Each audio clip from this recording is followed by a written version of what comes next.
What's up, guys, and welcome back to the channel. I know it's been a minute, a lot has happened, and it's all for the better. I'm gonna fill you in on a couple things we've been doing here real quick. As you saw at the beginning of the video, we put those awesome JL style taillights on Ashley's JK.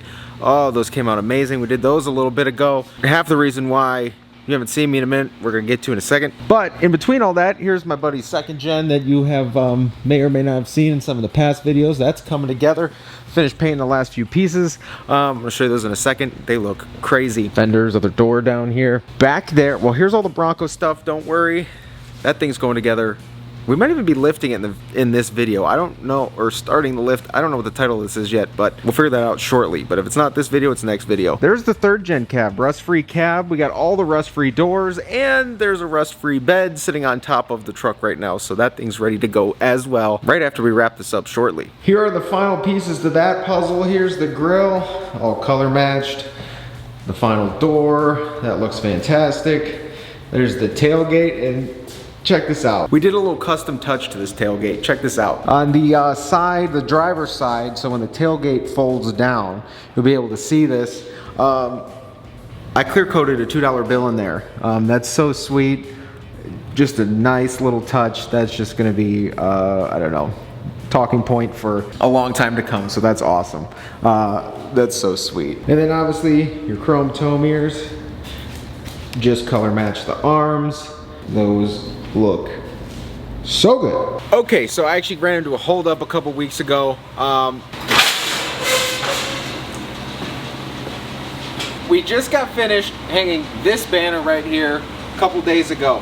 Obviously, Dirty Diesel Customs. I was working on my computer, and I was actually working with them, and I was designing a custom set of wheels that they're gonna make for us, and my computer just died. So I was designing a set of wheels for the green truck for that upcoming rebuild. I'm stripping that thing completely apart, but I was designing some wheels for that on here, and we might even show you a teaser, maybe a little bit, if we can get this thing to work. I went to the Apple store because I figured that maybe they had some kind of, they could reset it somehow. He hooked this computer up to another computer, put it in a certain mode, did what I thought he could do, and the screen still doesn't turn on. He informed me that the display went out, which really sucks because this is, I bought this new in 2019 to do literally this, edit these videos.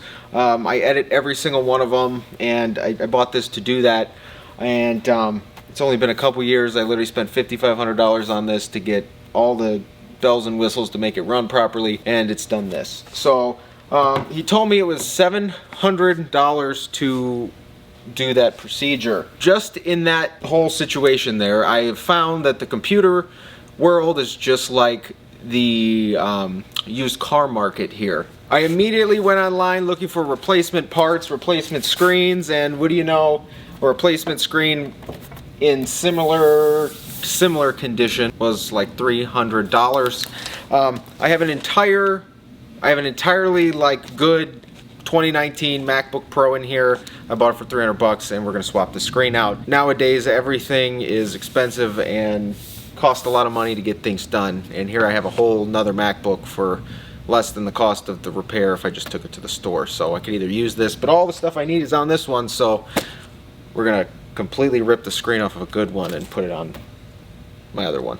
I gotta make sure that the screen is actually the problem first, because that's that was the biggest thing. I don't even know if this plugs into here and then the screen goes on the TV. We should have a good MacBook and a bad screen.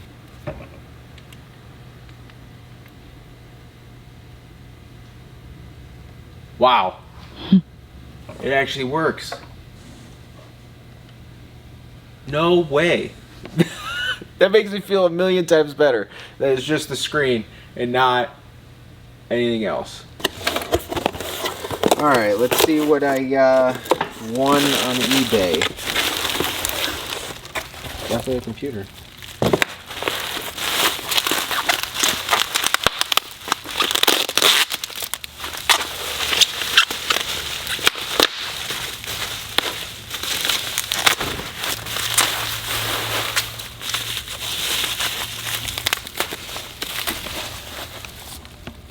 And the charger. Nice. Oh, the thing with the MacBooks, hopefully it's These are the same size, right?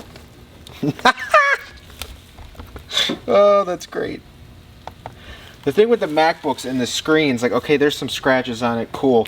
But the gradings that people were trying to sell the used parts for were like grade A or grade B, and then they looked awful. But this computer, this whole computer looked fantastic.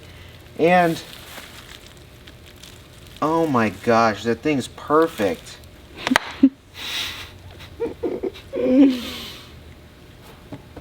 Wait, can't you like download or like put all of your iCloud stuff on there so you could just use the new one and not have to swap the screen? But the problem is, that one's got better meat. What does that mean? This one has like a,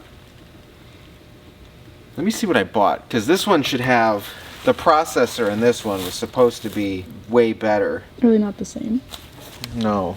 I mean, they're the same computer, but... Oh my god, look at your screen. This one's in such better condition. How is this on again? I thought I shut you off. Can I do it like this now? Is it maybe comp? No, that's the cables. It was on HDMI. Oh. Yeah. I don't even want to do that. That's a nice computer. About to go back to square one and just buy it. Screen and have another computer. Little. I don't think that happens in the car world. Your parts car is nicer than your daily driver. That screen is what gets me. Yeah. But he's got me stuck in boot mode. Okay, so I ended up deciding just I'm probably going to just use the other computer in the meantime and then figure out what I can do to swap that or get a cheaper screen or do something along those lines. The computer's just too nice, and the other computer is stuck in some weird boot mode, and if I swap the screens, then I'm actually done. I got nothing. So I'm going to use the other computer until I can figure out a solution to get that other computer working again, and then we'll go through that process. But that means it's time to lift the Bronco, actually. Well, we got to get it all stripped and ready to go, and we'll take the stuff we need off the Bronco to sandblasting, but we also need to get the lift kit out. The lift kit is back there in the back corner behind the 3rd gen, and to get that stuff out and move the 3rd gen cab, we got to get the 2nd gen out of the way, and it's all ready to go back together, so that's what we're going to do right now. This thing's going to look so good, all reassembled, and it's going to be an incredible looking truck, because I will put a picture on the screen of when we started that thing as we're doing this. So we're going to go do that real quick, and then we'll get the lift kit out for this Bronco.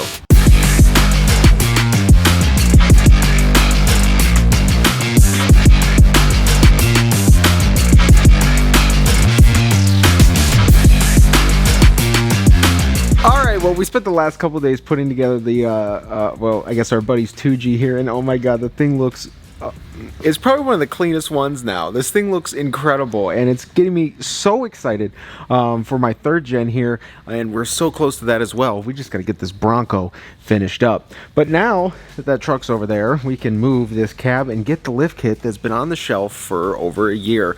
I've been dying to put this thing on forever, and it's finally the time. We got to get it powder coated along with some stuff on the Bronco. We're gonna get those things taken off in the morning, but we're gonna get this whole thing set up so we're ready to go here. And finally, brush the dust off this lift kit.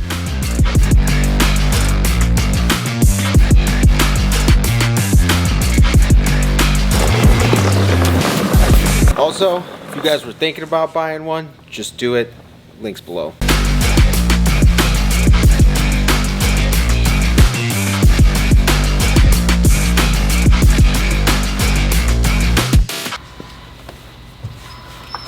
My dash is rusting. Go in here.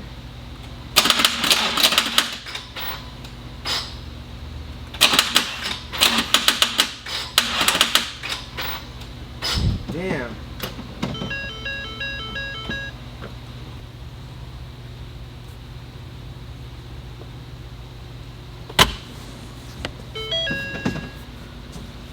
I don't think it'll go. We need more juice.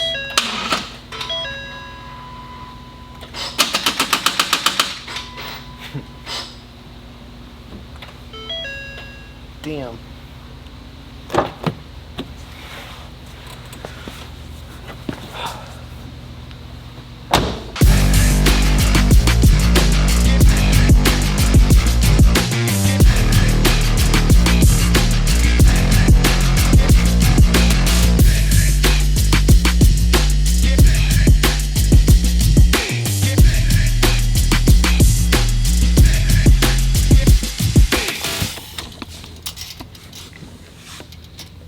Say that's pretty straight. Damn near 43 inches exactly to the top. 43 to the top. All right, let's do the front fender well.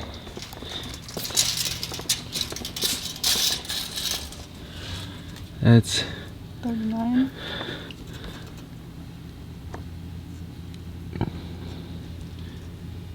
just over 3 feet. And then come to the back. About 38. Just about 38 for the back. Probably up a little bit more though, right? Because of the tires. Yeah, I think with 7 inches of lift, a couple inches of tire. No, it's gonna be 7 inches of lift and about another 3 inches, I'd say. So yeah. So you're all the way up here. Oh yeah. Okay, so we just got the Bronco moved over here, and that's where its home's gonna be until this thing is lifted. And we are finally putting that giant 7-inch lift on it. This thing's gonna be tall, as you saw. We did the measurements where we're sitting and all that. And after, there's gonna be a significant change between all of those. It's gonna be 7 inches of lift, and then I think between what we got here and the tires going on are about 6 inches different, so another 3. Everything should sit about 10 inches higher, but it's gonna look a lot different when it's all back on its own weight. Now, a lot of you are gonna wonder why it's not on the lift. Well, this lift here, I just bought a long time ago just to get a couple jobs done, but it literally, the frame on this thing is so small. It is such a small frame. Look at this. We got like less than 5 feet to play with here. These arms are way too big. So we're gonna lift this thing how we lifted best, straight on the ground, jack stands and all, and it's gonna be a fun process. Last time I lifted an SUV on the ground was my Tahoe, and boy, was that a fun experience. So here we go. Because we're doing this thing on the ground, and because this thing's got, well, it's got coilovers all the way around, so lots of travel, the front diff's got to come out, all of that. This thing needs to be as high as possible, and honestly, the best solution for something like this is a set of these. If you guys don't have a set of these and you got big vehicles, I even have the old model there before they got recalled. The 12 tons never did, but they just changed the design. I got an old set over there too, but these 12 tons, amazingly priced, and they go up pretty darn high. And we're gonna be able to set our frame right on here. And it's gonna give us a lot of room underneath to work and hopefully get all of this kit installed. But speaking of that kit, we haven't seen it in a minute, so let's dig the lift kit out, dust it off, set it up, see what we're dealing with. It's big, it's beefy, and I'm so excited to get this thing put on this Bronco. But let's dig that out before we get that on some stands and see what we're dealing with.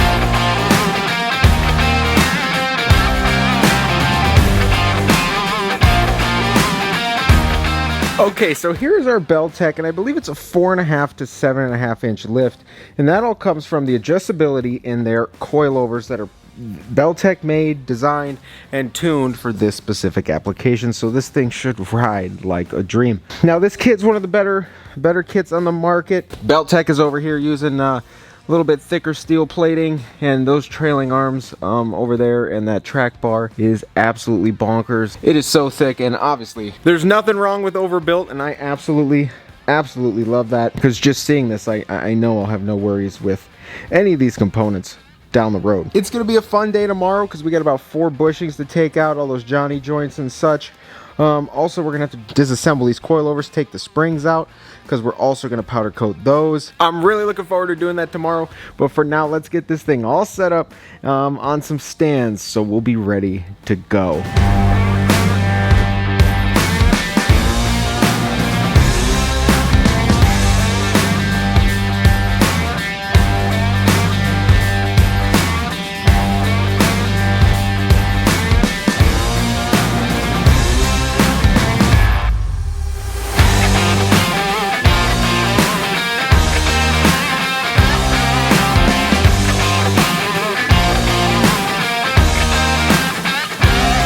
Okay, so we got the Bronco sitting on jack stands. We got it in the air. This thing is pretty tall and pretty big, and if our calculations are correct, this thing should actually sit higher than where it is right now with the tires on it and it's on the ground. You said it was 43 inches to the last handle? Yeah, so when we had it on the ground, the top of the handle was at 43 inches.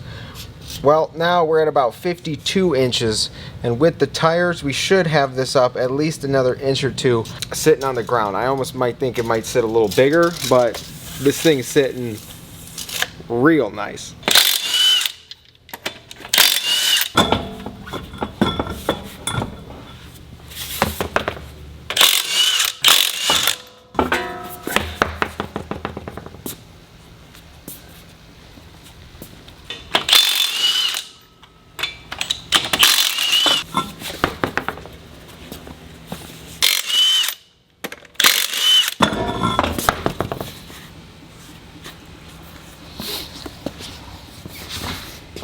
This thing sits so tall. I'm so excited. I honestly can't wait to see this lift on it and it on its own weight. And I really hope it truly does sit taller than it is right now, because that would be just really exciting, actually.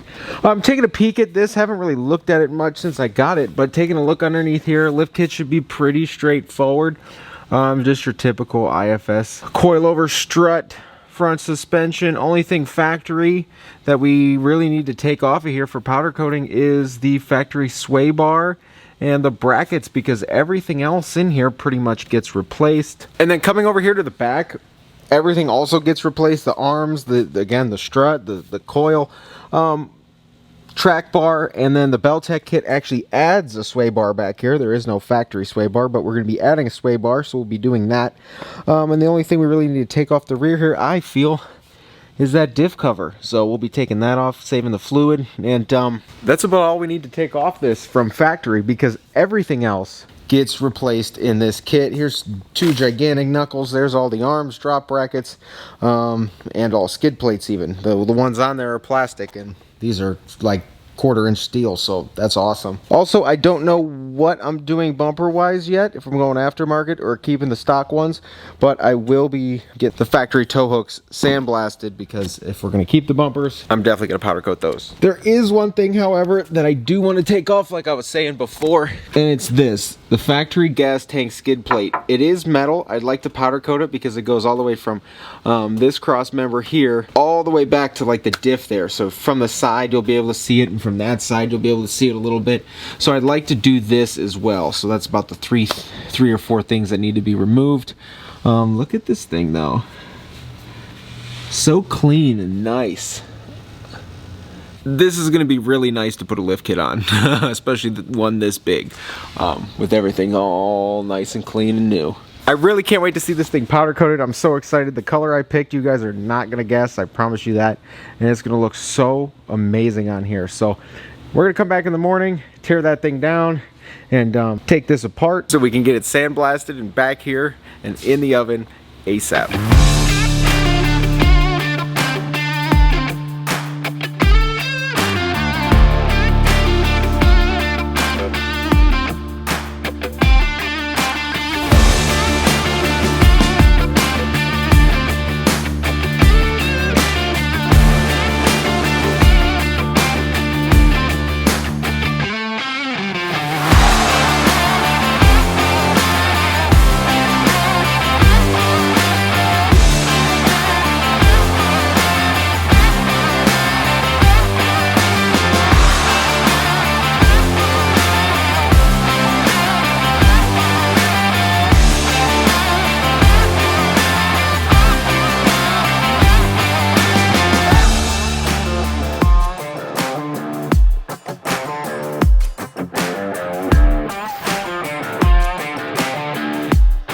Okay, so we just got through the most difficult part of this entire process right here.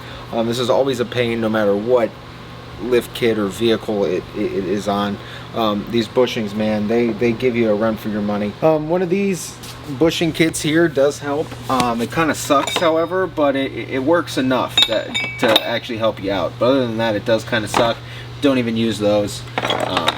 You just got to use that on a press. It just gives you all the sizes that are almost correct.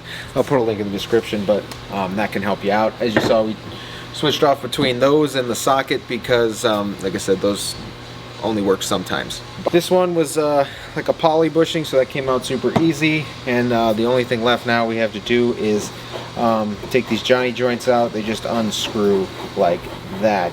After this, we're gonna go get the diff cover off and the sway bar, and all of this can go get sandblasted.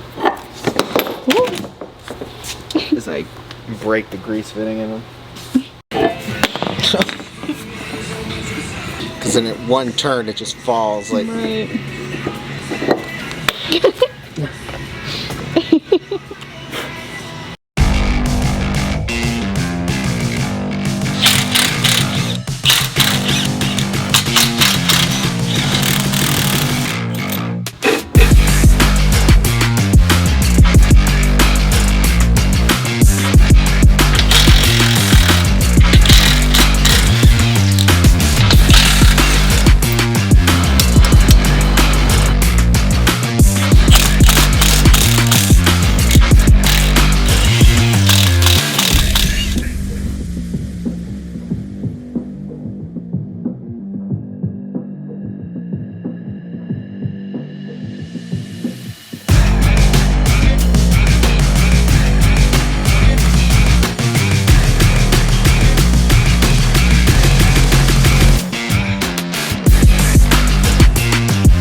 Guys, well, we have all the bushings pressed out. We got the things off from factory that we want off that we're also going to powder coat. The powder coating video is actually going to be special. You'll see that in the next video, and it should follow this video very shortly.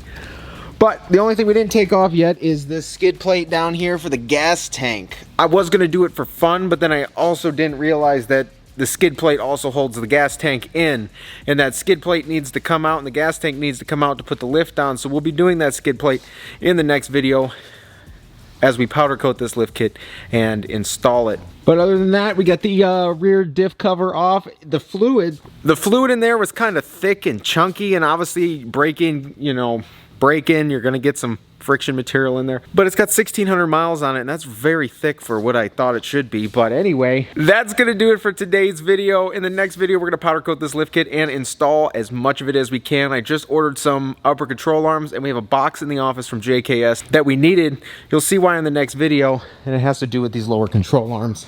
Oh, I'm so excited, guys. We're gonna finish this thing up, get on to the 3rd gen, 1st gen, redo the green truck. We got a lot coming. I'm excited. Hopefully you guys are too. Man, I forgot my ending. Oh, I got it now. If you guys enjoyed this video, shoot a thumbs up. If you haven't been here before, please get down there, click subscribe, drop me a comment if you haven't already. Take care. I will see you guys shortly in the next video. Yes, it's true. I'm actually going to be powder coating this probably tomorrow, so the next video will follow very soon. I'll see you guys shortly.